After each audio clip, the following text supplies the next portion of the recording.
Hello, if you want to take the scroll screenshot or long screenshot on Samsung Galaxy Z Flip 6, then first of all you will need to take the screenshot normally. So let me actually open the Google app, as it has lots of news and it is scrollable.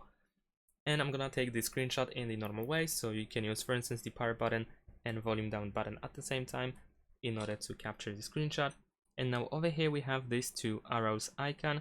If we press it, then we will start scrolling down, and we can keep scrolling down by pressing the button. Oops, it's actually gone, so let me try one more time. There we go. And then we can keep pressing in order to select the area that we want to capture. Once we are done, we can simply leave it as it is, or we can tap on the screenshot on the left side in order to immediately open it. And that's it. Thanks for watching. Leave a like and subscribe to my channel, and see you in my next videos. Bye.